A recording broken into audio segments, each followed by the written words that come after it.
भगवान, इस संसार की उत्पत्ति की घटना किस प्रकार घटी? पृथ्वी पर पहले पुरुष आया कि स्त्री? कृपया हम अज्ञानियों को विस्तार पूर्वक समझाइए। H.L. जोगन, सेठ चंदूलाल गांव में आए एक महात्मा के पास गए थे। पूछने लगे, महात्मा जी क्या यह सही है कि हर व्यक्ति को मरना है? महात्मा ने कहा कि हाँ, ये तो निश्चित ही। अरे मृत्यु से कौन बचा है? सभी को मरना है, प्रत्येक मरण धर्म है। चंदूलाल ने सिर खुजलाया और कहा कि मैं सोचता हूं कि जो व्यक्ति आखिर में मरेगा उसे शमशान घाट कौन ले जाएगा? देख तो कैसे कैसे कठिन सवाल उठते हैं आदमियों के दिमाग। ये बात तो बड़े पते की। इस तरह के प्रश्न तुम पूछते हो कि इस संसार की उत्पत्ति की घटना किस प्रकार घटी। एक बात पक्की समझो कि शिव जी का धनुष मैंने नहीं तोड़ा, मैंने नहीं बनाया ये संसार। मैं पहले ही अपने को अलग कर लेता हूं, नहीं तो लोग तरह तरह के इल्जाम मेरे ऊपर लगाते हैं। कोई यही कहने लगे कि इसी की हरकत, कि इसी ने उपद्रव किया होगा। तो H.L. जोगन, इतना मैं पक्का कह देता हूं, जितना मैं पक्का कह सकता हूं कि मैंने बिल्कुल, मेरा हाथ ही नहीं इसमें, दूर का नाता रिश्ता भी नहीं इसके बनाने में। बुद्ध जिस गांव में आते थे पहले खबर करवा देते थे कि 11 प्रश्न कोई मुझसे न पूछे। उनमें एक प्रश्न ये भी था कि संसार की उत्पत्ति किसने की?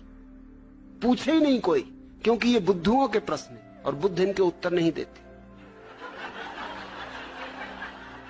मेरे दादा मुझसे पूछा करते थे, अक्सर औरों से भी पूछा करते थे, लेकिन जब उन्होंने मुझसे पूछा तो फिर पूछना बंद कर दिया।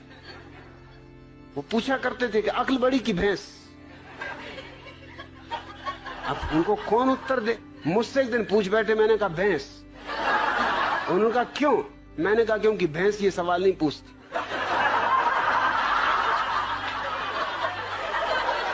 ये खुजली तुम्हारी अक्ल में ही चलती।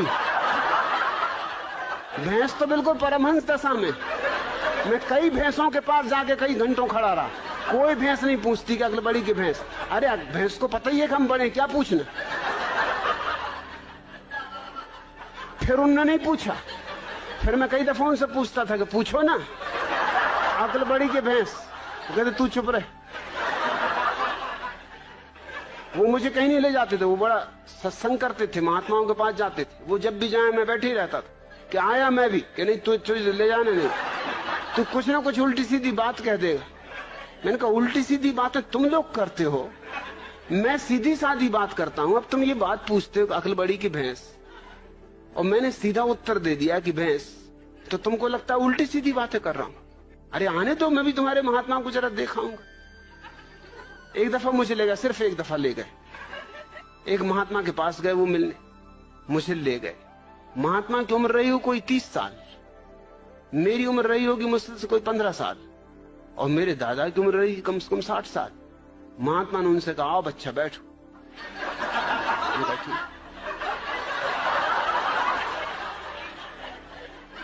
मेरे दादा ने मुझसे कहा तुम्हें कुछ पूछना तुम पहले पूछ लो, नहीं तो फिर गड़बड़ हो जाएगी, फिर मैं पूछ लूं।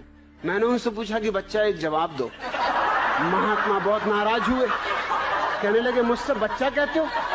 मैंने कहा तुम मेरे दादा को बच्चा कह रहे हरामजादे, 60 साल की उम्र के बूढ़े को बच्चा कह रहे, 30 साल के तुम हो, 15 साल का मैं हूं, तो कोई गणित में गलती कर रहा हूं?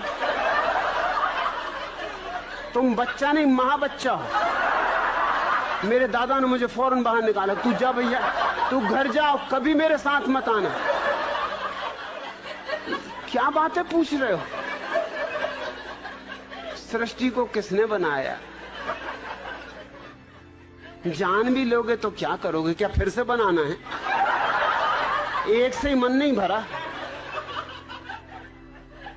अरे इतना ही जान लो कि अपना अज्ञान कैसे मिटे।